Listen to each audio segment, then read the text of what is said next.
Hey everybody, welcome back. In this video I'll be documenting my ice tie-dyeing process. Essentially, I'm still learning and practicing, but I feel like I can share it and have other people try it. Essentially, we have to put the shirt or whatever we're dyeing in soda ash for at least 20 minutes. We take all the water out of that shirt. We're left with a damp shirt, that we can then fold into whatever pattern we want. From there we put our shirt or fabric into a container where we put our fiber reactive powder dye on it. From there, I like to put the ice on top of the dye and let the shirt sit there for about 24 hours, at least 20. And then finally, we rinse the shirt out a little bit, throw it in the laundry with some solution, Synthropol or the Dharma equivalent, and finally we dry it afterward and we have a final product. So there are several steps involved, but I feel like it's worth it. I made the shirt myself. It was kind of an accident. I wanted to get like a line across, but I mean, it was a beautiful accident essentially. Let's get right to it. Here's where I keep the soda ash solution with the shirts. I leave the shirts longer than I should really, but this is a 64 quart container. I usually put about 8 cups of soda ash in here because I put in several shirts over like long periods of time. But yeah, pretty simple.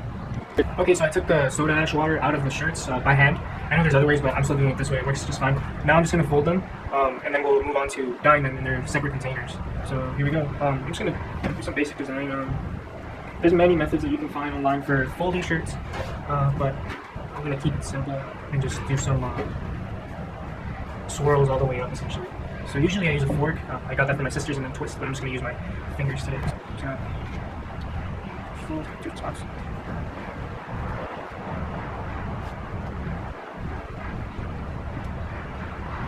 So this one I practically just folded it in half and did this, but we'll see how it turns out.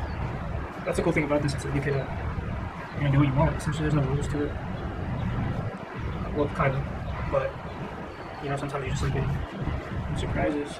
Yeah, what I'm trying to do is try to keep it as flat as possible. See, that's just really random. But I'm just gonna. People use string, which is a great idea. I have not used string yet for my shirts, but I will start to do that as soon as possible. The rubber bands should work just fine, but for some designs, I see why you would need this string. So yeah, you just want to try to keep it flat. When I go to dye it, I'll go over it again. I'm going to dye this side since, like, I don't know, you can see it's like way more intricate compared to, maybe it's whatever, but it's just what I do. For this one, I'm just going to, I really want to do a heart. I haven't perfected it, but today I'm just going to fold it in half. Twice. Doing those. And then, there's techniques to fold perfectly enough. Obviously, like, I haven't applied them, but you definitely should. You can be as good as you want to be, so you don't gotta be a wannabe. What I'm gonna do now is fold it again. I usually keep this out, leave it on top, but today I'll try to fold it. Fold again.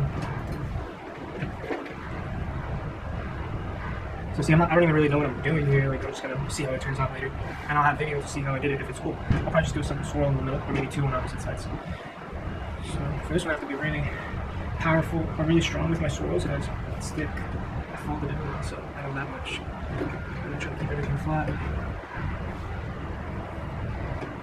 Get some ridges in there. Band it up. Oh, I'm gonna use this thinky real quick. Perfect.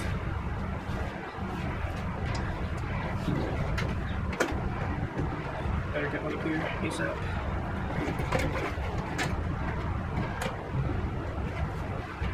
Maybe too big. The little ones.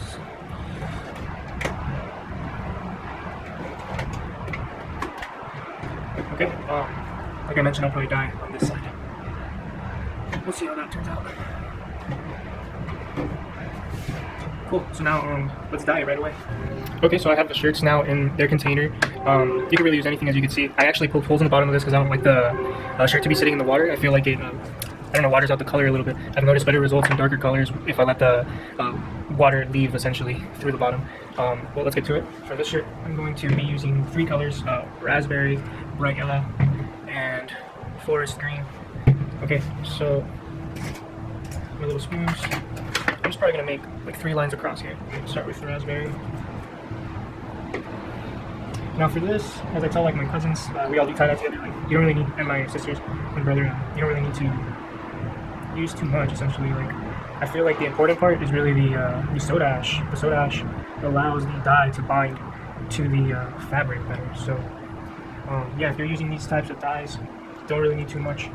Hopefully, I'll be able to demonstrate and prove that to you all in this video.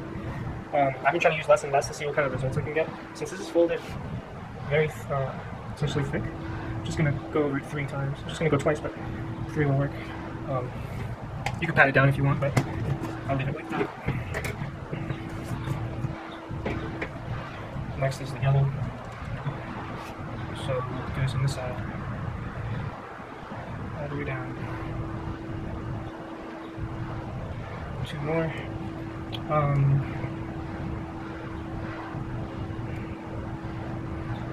Yeah, it's pretty relaxing. I feel like it's a type of color therapy, if you will. You know, you can make these yourself to give away as gifts, or you can even sell these. It's up to you. So, we're good on the yellow now. Finally, get that forest green going for me.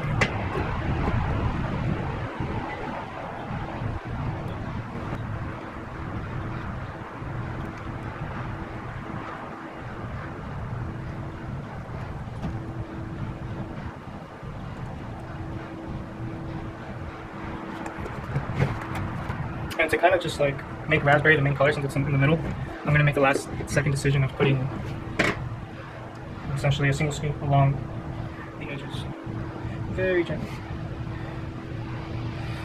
just as like, you know, get that color mix. So this one's good. I'll show you how I put ice on it. Let me get it out of the way. Yeah, this is that crazy swirly one. I'm going to use 4 colors for this one. Light red, purple, imperial purple, teal blue, and deep space blue. Also, I don't know if I'll show it on the other one, but I'm going to put like a small layer of soda ash on it. I'll show you how I do it on this one. I feel like that also helps. Okay, so now the main color is blue, so we'll start with that, 2 different shades, and we'll do it across. So it'll be like a reflection running along this teal blue. I feel like it's my family's favorite. Okay, so this should be the center. Just gonna run across. Now, since this one's just folded over, it wasn't even folded actually. I don't even really need that much dye. Fold to like 1.5. For now, because it's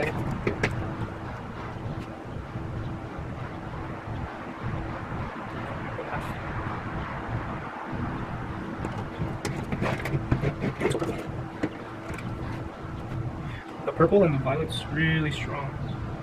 Like I was thinking like you need to add more if I had that asterisk, but I feel like that's only if you're using it for like liquid dye. Like I was getting the true color each time, especially with this purple. But like purple, I feel like black too. Like they're so strong. Strong on colors. Maybe I should have put the blue in between these, but we'll see how this turns out here. Now it's time for the deep space blue. This one's super powerful too. It's almost like black. No, way too much. It's good. This side.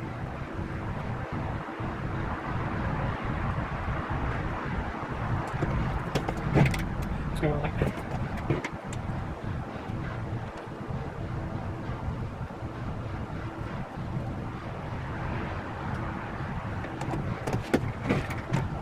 I don't know if I'll time lapse this part of the video, so if I don't and you're watching, thank you for tuning in.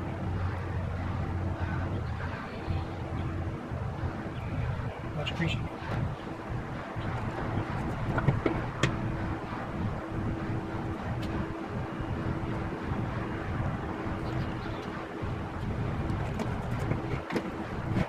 So I'm good on that. Okay, so we're pretty into the process now. I put soda ash like I said I would, a little bit. Sprinkled it on essentially. I have ice, plain old ice from the 99-cent store. I used to think putting a lot of ice on it like did the trick, but really it doesn't matter how much ice you put on it. Well, it does. It like matters if you put less, I guess. Like if you put too much, what I've learned like through trial and error so far is that like like your color is muddled out essentially. You know, less is more in this case in tie dyeing. I think I feel like the key is both you know, the quality dye first, but also just what is it? The soda ash. Like the soda ash is what's bonding the dye to the fabric. I guess originally this was made with snow, so I haven't done it like that, but that sounds so fun. I'm only saying that because, you know, the last of this ice is like crushed ice, which I recommend. Like if you can get crushed ice, that'd be dope or awesome. You know, you could just pack it on like snow. So like I mentioned, there's holes on the bottom of these containers that I did with like little push pins. So they're really small, at least like 4 in each. That'll just have, I mean, the liquid will run out onto this table, but that's what the purpose of this table is for, so we're good on that. You're gonna probably have to figure something out, maybe put it on top of a screen and then cardboard around like other people do, and then that way the ice drips through and does not sit in the shirt. Okay, so this one's good. I'm gonna move it out of the way. Now to finish it off, we have this one. I also put soda ash on it. Trying to break it a little bit. So this one I noticed has like a big old block. I like these. I learned to like these because I can just put it boom in the middle. So that's a lot of ice, really. We'll see if there's a difference. This one has a lot of holes, so I don't think it'll be a problem. I think it'll drain out. Just gotta cover these corners. That crushed ice. You know what I mean, guys? So yeah, I really hope you guys are enjoying the video so far. I hope maybe you get motivated to do it. If you already do it, awesome. I just started like 2 months ago, maybe. It was like a quarantine project, you know. But I always like, I don't know, something inside me always liked tie-dyeing. You know, and then when you learn the origins, like if you're about that life, it's pretty cool how tie-dye came to be and how, you know, it's making a comeback in my eyes. So you should definitely learn how to make these, make it for your friends, because, you know, these cost anywhere from like 25 to 40 US dollars if they're not branded. Good opportunity for you guys to make some money. But anyways, now we're just gonna let this sit for 24 hours, and then I'll show you guys how I rinse it out, and I'll show you the final product after we dry it. Okay, so this is one of the finished shirts. Came out pretty nice, pretty random. Remember, I used emerald green, magenta, and yellow on this, or maybe it was raspberry. But yeah, have a look.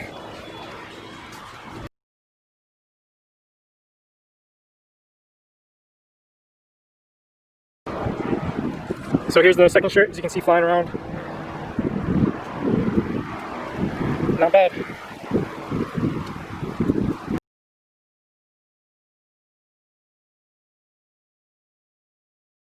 Okay, so thank you all for tuning in.